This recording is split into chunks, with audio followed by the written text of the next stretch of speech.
మరోసారి వైఎస్ఆర్ కుటుంబ ఆస్తుల వివాదం మళ్ళీ తెర మీదకి వచ్చింది. ప్రధానంగా సరస్వతి పవర్ విషయంలో ఆల్రెడీ ఇంతకు ముందే ఎన్సీఎల్టీని ఆశ్రయించారు అప్పట్లో జగన్మోహన్ రెడ్డి గారు. ఆయన వేసిన పిటిషన్ నేపథ్యంలో ఇప్పుడు మళ్ళీ తాజాగా విజయం ఒక క్లారిటీ ఇచ్చారు. సరస్వతి పవర్ సంబంధించి అసలు షర్మిలను అనవసరంగా లాగుతున్నారు, ఇందులో భారతికి కానీ లేదంటే జగన్మోహన్ రెడ్డి గారికి కానీ ఎలాంటి వాటాలు లేవు. సరస్వతి పవర్ లో మొత్తం 99%, 99.75% మొత్తం ఆమెకు సంబంధించినవి, అంటే తనకు సంబంధించినవి అంటూ ఒక క్లారిటీ ఇచ్చారు. వ్యక్తిగత వివాదాలతో అనవసరంగా రోడ్డుకి ఎక్కుతున్నారు, అంతకుమించి ఏమి లేదు, కనీసం పిటిషన్ వేసే అర్హత కూడా వాళ్ళిద్దరికీ లేదు అంటూ ఆమె తాజాగా ఎన్ఎల్సిటీకి క్లారిటీ ఇవ్వడం. అసలు ఏం జరగబోతోంది అంటే ఇక్కడ షర్మిలని సేఫ్ జోన్ లోకి లాగే ప్రయత్నం ఏమైనా జరుగుతుందా, ఆమెకు సంబంధం లేకుండా అనవసరంగా లాగుతున్నారని, లేదా మీ ఇద్దరికి అంటే కొడుక్కి కోడలికి మీకు ఇందులో ఎలాంటి వాటాలు లేవు అని చెప్పి ఈ విధంగా ప్రజలకు అర్థమయ్యేలాగా విజయమ్మ చెప్పారా, ఎలా చూడాలి ఈ వివాదాన్ని? ఇది అంశం మీద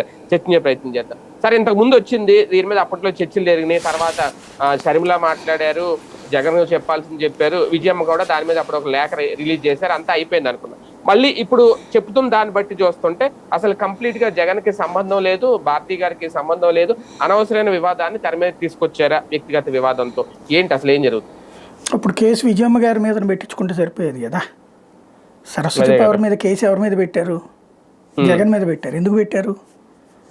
జగన్ అక్రమాస్తులు అది కూడా ఒకటని చెప్పేసి. రెండవది, పవన్ కళ్యాణ్ మొన్న ఈ మధ్యనే దాని మీద ఎంక్వైరీ చేయించి దానికి సీజ్ కూడా చేయించారు కదా. ఎవరి ఆస్తులు అని చెప్పాడు పవన్ కళ్యాణ్? అది జగన్ దోపిడీ అన్నాడు. మరి విజయమ్మ ఏంటి నాదంటది, నాది దోచుకున్నారంటదేంటి, నాది వాళ్ళు ఇవ్వడానికి ఎవరంటదేంటి? మరి అప్పుడు విజయమ్మ మీద కదా కేసు పెట్టాల్సింది. నడుస్తున్నది ఇదేంటంటే, ఒక సరిగ్గా అర్థమయ్యే భాషలో చెప్పాలంటే, జగన్ అనేటటువంటి అతను వాళ్ళ నాన్న సీఎంగా ఉన్నటువంటి సందర్భంలో కాదు, అంతకుముందే బిజినెస్ మెన్.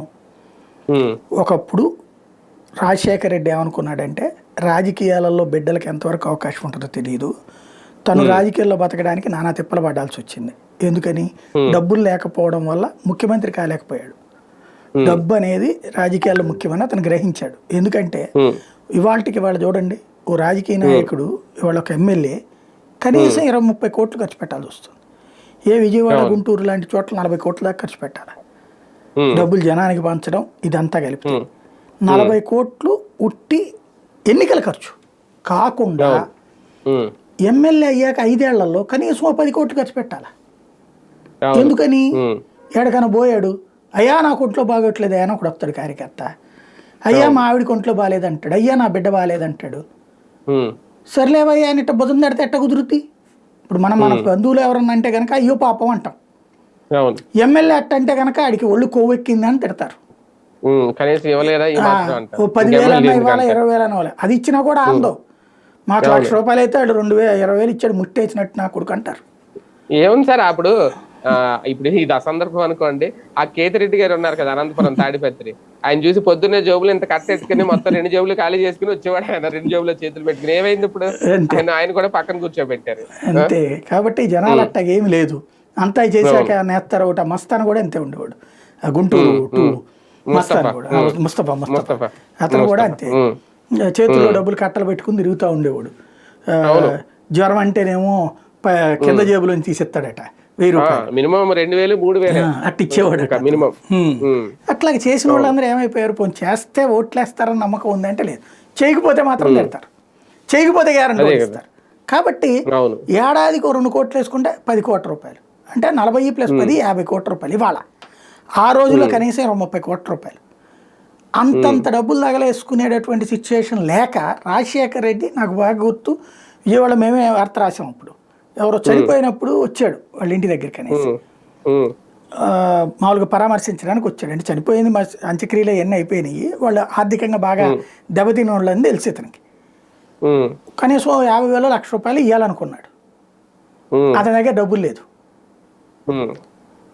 తర్వాత ఎవరికో కబురు చేస్తే వాళ్ళు హైదరాబాద్ నుంచి డబ్బులు పంపించారు.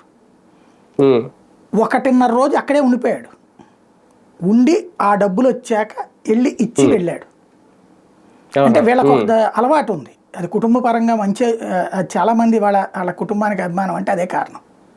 ఇవాళ కూడా అరెస్ట్ అవుతున్న సోషల్ మీడియా కుటుంబాలను ఆర్థికంగా ఆదుకుంటున్నారు వాళ్ళ మందు ఇది చూసుకోవడమే కాకుండా ఆదుకుంటున్నారు.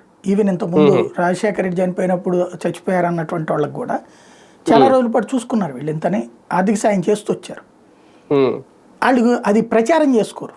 జగన్ కానీ రాజశేఖర రెడ్డి కానీ ఇట్లా వీళ్ళకి ఎంత ఇచ్చారు వీళ్ళకి ఎంత ఇచ్చారని ప్రచారం చేసుకోరు. నేను ఒకనొకప్పుడు అడిగా, వాళ్ళ దాంట్లో బాగా క్లోజ్గా రాజశేఖర రెడ్డి వెనకాల తిరిగి వాళ్ళు ఎందుకు చెప్పుకోరు మరి, ఇది చాలామంది చెప్పుకుంటారు కదా నేను 10,000 చేశాను నేను 25,000 చేశానని, వీళ్ళు ఇన్ని లక్షలు ఇచ్చి ఎందుకు చెప్పుకోరంటే, అన్న ఇంకొంచెం ప్రెషర్ పడిన ఎత్తిన వస్తామేమో, ప్రతి ఒక్కడు వచ్చి నాకు సాయం చేయమని అడుగుతుంటాడు, అవసరాన్ని చూసేది చేస్తారు వీళ్ళు సాయం అని చెప్పుకొచ్చారు. అట్లాగా ఉంటుంది. కాబట్టి ఆ సిచ్యుయేషన్లో వీళ్ళు ఇబ్బంది పడుతున్నటువంటి పరిస్థితి. ఇప్పుడు ఇక్కడ ఏంటంటే అప్పుడు ఎందుకంటే ఆ సిచ్యుయేషన్లో నువ్వు వ్యాపారం చేయరా అని చెప్పి ప్రోత్సహించాడు రాజశేఖర్. ప్రోత్సహించి దానికి గాను జిందాల్ దగ్గరికి పంపించాడు. ఇతను జిందాల్ కాదు, మొన్న ఇతని గొడవ జిందాలే కదా, మొన్న గొడవ అయింది, జిందాల్ దగ్గరికి పంపించాడు. జిందాల్ దగ్గర ట్రైనింగ్కి పంపించాడు ఇతను. జిందాల్ కాంగ్రెస్ ఎంపీనే కదా, అందుకని అక్కడ మా వాడికి కాస్త వ్యాపారం నేర్పమన్నాడు. వాళ్ళతో తిరిగాడు ఒక ఏడాది పాటు ఏమో. వాళ్ళ దగ్గర మెలకువలు నేర్చుకున్నాక మొట్టమొదట పవర్ ప్రాజెక్టులు కర్ణాటకలో దిగాడు. అక్కడి నుంచి రూపాయి ఎప్పుడు రూపాయిని పెడుతుంది. మీరు చూడండి, ఒకప్పుడు ఒక ఇల్లు 40,000 రూపాయలకి కాస్ట్ వస్తుందంటే, ఇది ఉడా వాళ్ళు అర్బన్ డెవలప్మెంట్ అథారిటీ 40,000 రూపాయలకి ఇల్లు ఉంది విజయవాడలో ఉడా కాలనీ ఏరియాలో. ఆ డబ్బులు నా దగ్గర లేదు, బ్యాంక్ వాడిని అడిగితే లోనీలా, దానికోసం నానా తిప్పలు పడ్డా వాళ్ళ కాల. ఇవాళ అదే ఇల్లు 40 లక్షలు 50 లక్షలు ఉంది ఇవాళ అదే ఇల్లు. ఆ రోజున కొనుక్కున్నటువంటి వాడు ఓ 40,000 20,000 పోతే ఇంకో 20,000 వేసుకున్నోడు ఇవాళ లక్షాధికారి కదా. అంటే డబ్బు పిల్లల్ని పెడుతుంది, డబ్బు లేనోడు ఎప్పుడు అక్కడే ఉంటాడు. ఈ డబ్బుని పుట్టిస్తుంది. అది ఇతని వ్యాపారంలో బాగా ఉపయోగపడింది. ఓ రూపాయి ఇచ్చాడు, ఇంకో రూపాయి పుడుతుంది, దీని ఆధారంగా ఇంకొక వ్యాపారం, దీని ఆధారంగా ఇంకొక వ్యాపారం, ఇంకోటి. అదే టైం వాళ్ళ నాన్న సీఎం అయ్యాడు. ఇప్పటికి సీఎం కొడుకు వ్యాపారంలో పెట్టుబడి పెట్టడానికి బోల్డ్ అంతమంది పరిగెత్తుకొస్తారు. ఇప్పుడు ఆయన పేరేంటి, అల్లు అరవింద్, ఆ సురేష్ బాబు, వీళ్ళ దాంట్లో ఎందుకు మిగతా వాళ్ళు పెట్టుబడి పెట్టారు? నారంగి వీళ్ళందరూ కూడా ఆ కోట సినిమా థియేటర్ ఇట్లో రూపాయి ఉంది కాబట్టి పెట్టుబడి పెడుతున్నారు. వీళ్ళతో అయితే కానీ గ్యారంటీ. ఇవాళ దిల్ రాజుకి పెట్టుబడి పెట్టడానికి వస్తారు చాలామంది. ఎందుకని? అతను వెల్ సెటిల్డ్ అని. అదే మీకు నాకు పెడదాం మన సినిమా తెస్తామని అంటే డబ్బులు ఎవడని ఇస్తాడు సచ్చిన ఎవడు అంటే. ఇప్పుడు అదే రామోజీరావు గారికి సంబంధించిన దాంట్లో అయితే డబ్బులు పెడతారు, కానీ అదే ఇంకొక సంస్థలో పెడతారా డబ్బులు? ఈ చిన్న చితక సంస్థల్లో ఇబ్బంది పెడుతున్నటువంటి సంస్థలు నిజంగా డబ్బులు పెడతారా? డబ్బు మళ్ళీ పుడుతుంది, లేదా ఆ స్థాయి వ్యక్తి ఇతను డబ్బులు అడిగిపోదు, ప్లస్ ఇతను వ్యాపారంలో ఉన్నాడంటే గ్యారంటీ మనకు లాభం అనుకున్న చోట నడుస్తుంది. అట్లా ఇతని సంస్థలో బోల్డ్ పెట్టుబడులు, దానివల్ల ప్రభుత్వం నుంచి కొన్ని పనులు చేయించారు. ఎస్, ఖచ్చితంగా దానివల్లే చేయించవచ్చు, లేదా దానివల్ల కాకపోయినా చేయించవచ్చు. పరిశ్రమలకి ప్రోత్సాహకాలు ఇవ్వడం అనేది ప్రభుత్వాల లెక్క. దాన్ని ఇతను ఇట్లా వాడుకున్నాడు. నిజంగా అయితే లంచం తీసుకుని వదిలేచ్చు కదా, కానీ పార్ట్నర్షిప్ పెట్టుకున్నాడు అంటే వ్యాపారంలో ఎదగాలనుకున్నాడు, కానీ లంచాలు తీసుకుని పడుకోవాలనుకోవాలి. అట్లా వ్యాపారంలో పెట్టుబడులు పెట్టుకున్నాడు, ఎదిగాడు. అదంతా రాజశేఖర రెడ్డి వల్ల. రాజశేఖర రెడ్డి సీఎంగా ఉన్నప్పుడు అతను చేసిన వ్యాపారం అంతే కదా. అయినా దాంట్లో వాటా కావాలంటే చెల్లెలకి ఇచ్చాడు, కానీ అమ్మాయి ఏం చేసింది? అన్నకి ఎలగొట్టింది. ఇప్పుడు అందులో కేసులు వచ్చినాయి. ఇప్పుడు మరి చెల్లి తల్లి మీద కేసులు లేవే, వాళ్ళిద్దరు కూడా పార్ట్నర్లు అంటున్నారు కదా, మరి వాళ్ళిద్దరి మీద కేసులు ఎందుకు లేవు? భారతి మీద కూడా కేసు ఉంది, సిబిఐ ఈడీ కేసులు, వీళ్ళిద్దరి మీదనే లేవు.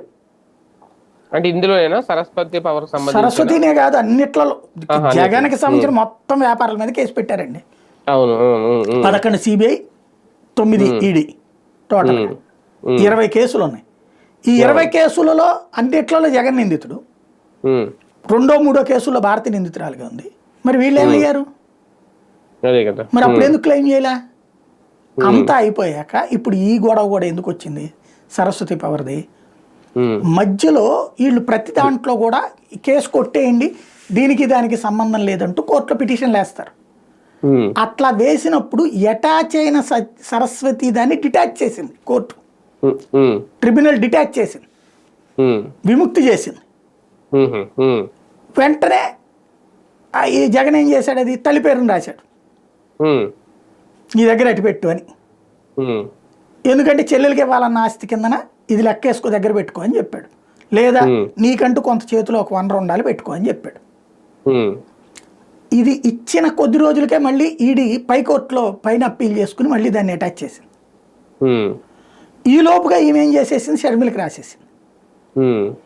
ఇదేమవుతుందంటే ఈడీ ఏం చేస్తుంది, రేపు పొద్దున జగన్కి ఇచ్చిన బెయిల్ షరతుల్లో ఆ ఆస్తుల జోలికి పోకూడదు అని ఉంది,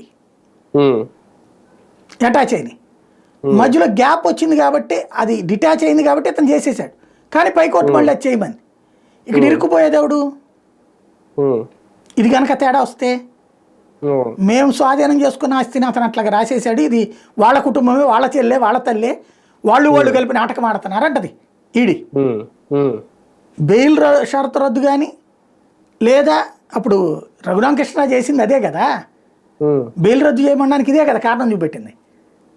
ఇక్కడ చూడండి, ఏ సరస్వతి అంశంలో రఘురామకృష్ణరాజు పిటిషన్ వేశారు, అదే సరస్వతి అంశంలో షర్మిల నాది అంటది. మళ్ళీ ఇక్కడ వీళ్ళందరూ ఒకటే. ఇది ఇక్కడ లాజికల్ పాయింట్, లాజికల్ పాయింట్ అక్కడ ఉంది. కానీ ఒకటిసారి ఇక్కడ విజయం గారు వేసిన కౌంటర్ లో 2 పాయింట్లు అంటే ప్రధానంగా మెన్షన్ చేసి, ఒకటి ఏంటంటే గిఫ్ట్ డీడ్ ద్వారా వచ్చిన వాటాలన్నీ చట్ట ప్రకారమే ఆమె పేరు మీద బదిలీ చేశారు అని చెప్పడం. అంటే షర్మిలకి ఇచ్చారు గిఫ్ట్ డీడ్ ఈయన జగన్మోహన్ రెడ్డి గారు, దాన్ని చట్ట ప్రకారం ముందే బదిలీ చేయించేసుకున్నారా విజయం గారు, అందుకని ఇప్పుడు అసలు భారతికి కానీ ఈవిడికి కానీ జగన్ గారికి కానీ అసలు ఎలాంటి వాటాలు లేవని చెప్తున్నారా, అంటే ముందే చేసిన తర్వాత ఇదంతా జరిగిందా? ఇప్పుడు వాళ్ళ ఎంఓయూలో రాసుకున్నారు, దాంట్లో ఏమన్నారంటే షర్మిలకి భవిష్యత్తులో ఇస్తాను, ఈ లోపుగా తల్లికి ఇస్తున్నట్టు పెట్టారు. అది అందులో ఏం రాసుంది, ఈ కేసులన్నీ తేలాక అని ఉంది. ఈ లోపల ముందే బదిలీ, మరి అట్లా చేయొద్దని కదా ఇతను అనేది. ఈ కేసులన్నీ తేలేదాకా అది అట్లా ఉంచమని, అది చెల్లికే ఇస్తాను, ఈ లోపు నీ దగ్గర పెట్టుకో, ఎందుకంటే డిటాచ్ అయిపోయింది కాబట్టి. అవును, ఈ కేసులన్నీ తేలాక ఇద్దామన్నారు. ఈ లోపు ఆవిడటికి రాసేసింది, మళ్ళీ చేసుకుంది. కేసులు తేలకుండా అది వెళ్ళిపోతే కనుక ఇతను ఇరుక్కుపోతాడు. అవును, అది గొడవ అంతా. కానీ దాన్ని ఇప్పుడు చట్టబద్ధ బదిలీ అని చెప్తున్నారు. బదిలీ చట్టబద్ధమే, కేసు తేలేదాకా అనేది ఎథికల్, అది మళ్ళీ చట్ట విరుద్ధమే. ఎందుకంటే అగ్రిమెంట్ రాసిన దాంట్లో ఉంది అది కేసులు తేలేదాకా, అది విరుద్ధం కదా. అవును, అది సమస్య. ఇంకొకటి కూడా సార్, ఈమె ఇచ్చిన క్లారిటీ, ఇందులో రాజకీయ వ్యక్తిగత వివాదాల కారణంగానే పిటిషన్ దాఖలు చేశారు, జగన్ కి షర్మిలకి మధ్య ఉన్నది, అంతే తప్ప ఆస్తుల వివాదం కాదని చెప్పాలనుకున్నారా? అంటే వ్యక్తిగతంగా రాజకీయంగా అప్పుడు సీటు విషయంలో, ఎంపీ సీటు విషయంలో వివాదమే వాస్తవం మరోసారి చెప్తున్నారా విజయమ్మ? బేసిక్ గా ఇది విజయం అయ్యేది ఆ పిటిషన్, షర్మిల ఆమె తరపున వేస్తుంది కాబట్టి తనకు రాజకీయంగా పనికొచ్చేటట్టు జగన్ కి వ్యతిరేకమైన భాష వాడుతుంది. అందులో బేసిక్ గా అయితే ఇది మా కుటుంబ గొడవ, మాకు ఇచ్చేసాడు ఇట్లా మాట్లాడాలి. ఇందులో రాజకీయం ఇదంతా మాట్లాడింది అంటే అది కాన్సెప్ట్, అది షర్మిల వేస్తుంది ఆవిడ పేరున అఫిడవిట్లన్నీ కూడా, కాబట్టి నడిచిపోతాయి. ఓవరాల్ గా ఈ అంశంలో సార్ నేను ఒకటి గమనించాను, అంటే ఎక్కువ ఇటువంటివన్నీ ఎక్కువ ముందు మనకి ఆంధ్రజ్యోతిలో వస్తాయి. లాస్ట్ టైం కూడా అందులో టీడీపీ వెబ్సైట్ లో ఫస్ట్ వస్తే అప్పుడు మీరు రేజ్ చేశారు వీళ్ళకి ఎలా వచ్చింది ఈ పాయింట్ అని. మేబీ అది మీరు మిమ్మల్ని ఫాలో అయ్యారు ఏదో నాకు తెలియదు, కానీ ఈసారి అసలు ఆంధ్రజ్యోతిలో ఎక్కడ ఈ కథనం కనబడలేదు, ఓన్లీ ఈనాడు మాత్రమే ఈ పాయింట్ రేజ్ చేసింది. అంటే వీళ్ళు మొత్తం ఒక సిస్టమ్ అండి, జగన్కి వ్యతిరేకంగా షర్మిల వీళ్ళందరితో చేతులు కలిపింది, ఇప్పుడు వాళ్ళు అనుకుంటున్నారు కాబట్టి వీళ్ళకి ఇచ్చినట్టుంది అంతే. ఇంకోటి ఇప్పుడు ఈనాడు ఫాలోఅప్ చేస్తుంటుంది, ఎందుకంటే ఈనాడుకి సంబంధించి ఆల్రెడీ వాడు కేసు వేసి ఉన్నాడు కదా జగన్, ప్లస్ తన ఆర్థికంగా దెబ్బకొట్టే ప్రయత్నం చేశాడు కదా ఈనాడిని, కాబట్టి ఇప్పుడు ఈనాడు కాస్త ఫాలోఅప్ చేస్తా ఉంటుంది, అంతే. అది కూడా రైట్, చూద్దాం. మొత్తానికి విజయం ఒక షాక్ ఇచ్చారా జగన్మోహన్ రెడ్డి గారికి ఈ కౌంటర్ వ్యవహారానికి సంబంధించి? సరస్వతి పవర్ లో అసలేమి వాటాలు లేవు, కంప్లీట్ గా ఆమె పేరు మీదే ఉన్నాయి అని చెప్పడం మరొక కొత్త ఇబ్బంది, ఒక కొత్త తలనొప్పి జగన్మోహన్ రెడ్డి గారికి స్టార్ట్ అవబోతుందా ముందు ముందు చూద్దాం.